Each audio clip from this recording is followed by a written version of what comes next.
Hey, true believers. Today we are going over Superman number 14 from the Rebirth event. This is Multiplicity Part 1, and this book was fan-freaking-tastic.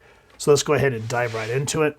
It opens up, and this was when Superman and Lois and John were living in Hamilton County, which I wish they still did.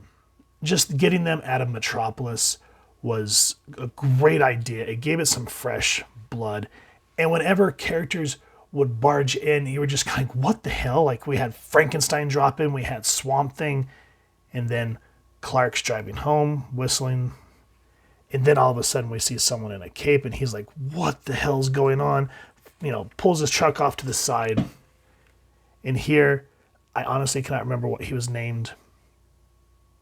But this is the Superman from Mark Millar's Superman Red Sun event. I can't remember what he was named when Stalin adopted him and raised him.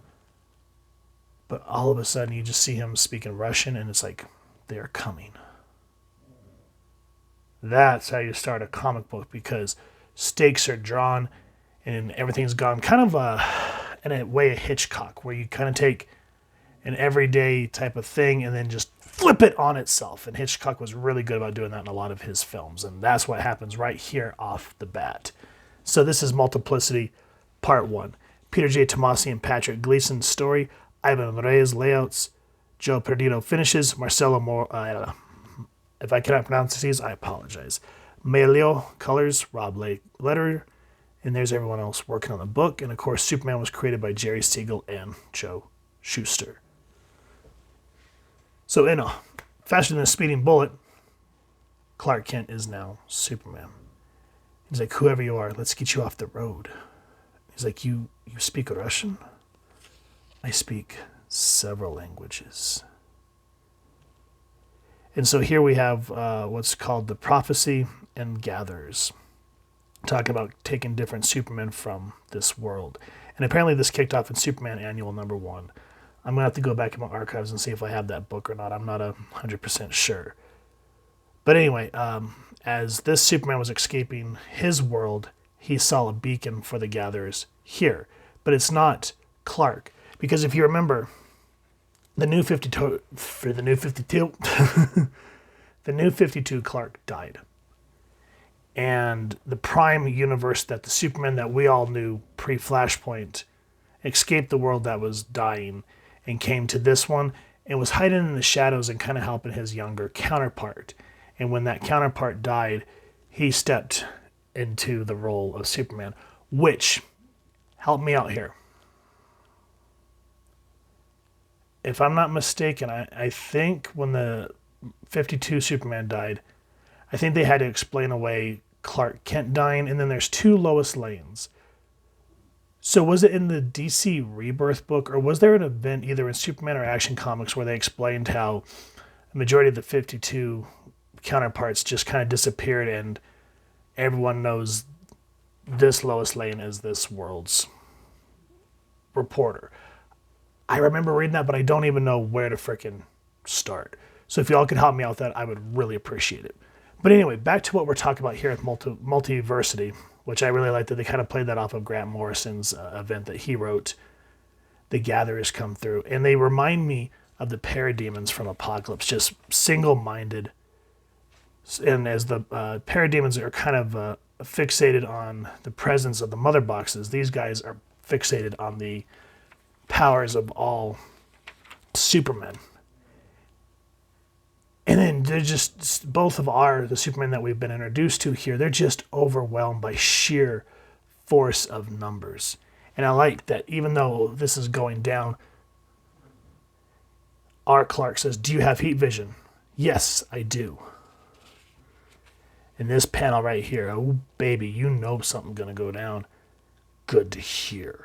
And look at the dynamic of it. Look at the sharpness of the colors. It just gets you all sorts of giddy to want to see what's going to be on the next page. And it pays off. Let's use it. And takes out that set of gatherers. Now as that happens, we are then introduced to the I think it's called the Intergalactic Justice League or something like that. And a few of them we have been introduced to. We were introduced to this Superman, I think, back in Action Comics number 10 from New 52. I think, and I can't remember his name. It's Cal. There get to be so many Cals that I cannot remember. I just know Kal-El, Laura L, Supergirl, and then Connor L. The primary three. But when you start to get into the multiverse, forget about it. But I kind of like how in this universe he's both Superman and the President. It was a very interesting dynamic. If you haven't read that, definitely go check it out. And look at the splash page. The artwork is so freaking amazing. Now, one thing I do want to point out, when we went over the Unworthy Thor number 1, that was January 2017. And remember how even though the artwork was beautiful and the story was relatively okay, they kept digging in to how Thor was unworthy. I'm unworthy. I'm unworthy. Here, this was March 2017, I believe. Yeah. And everybody just works together. No one's more unworthy than the other. We talk about, this character talks about how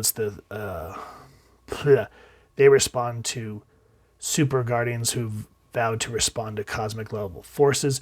And a lot of these characters survived the multiverse. If you read the main Multiversity, which I didn't, I read all the one-shots. A lot of these other Earths were dying. And so these characters came together and they created the Justice League Incarnate. And I like how Clark's just like, I kind of had a feeling you were going to say something like that. Now, again, on this Earth, the Gatherers are wanting to get the Chinese Superman. I can't remember his name, but that's what they advertised him as. And there's something about Clark that's different. But I think it has something to do, again, with what I was talking about, how he's not from this Earth. So he's kind of an anomaly. And I like how we kind of get a cast of characters. Mary Marvel, who's always been one of my favorite Marvels of the family.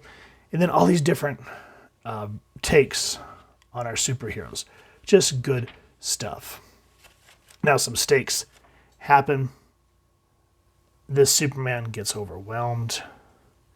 And it really sets up for what's going to be happening in this event. Oh, and also, for some reason, there's a Captain Carrot. Yeah, don't ask me. I have no idea. But guys, I bought this book, I think about a year ago, and I just have not gotten around to it. When I kind of flip through it, I'll just kind of like, I should read some Superman, and then I'll grab Wildcats or something.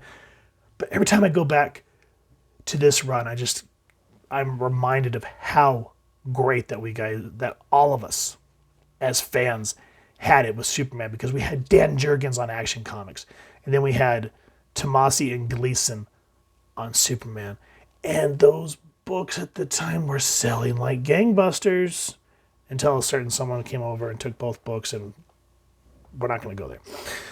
Superman number 14, guys. Absolutely fantastic. If you've enjoyed what you've seen, please first and foremost support your local comic shop and grab a copy.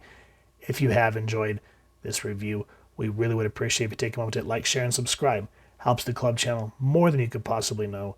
And if you won't mind hitting that fancy little Multiversity bell next to subscribe, that way as we upload content, you guys will get notified. Come to the channel, and we love talking with y'all and hearing your thoughts and feedback down in the comments below, or our social media pages, which I'll make sure to leave the links down in the description. So with all that said, hope y'all continue to have an absolutely amazing day reading, and happy hunting, true believers.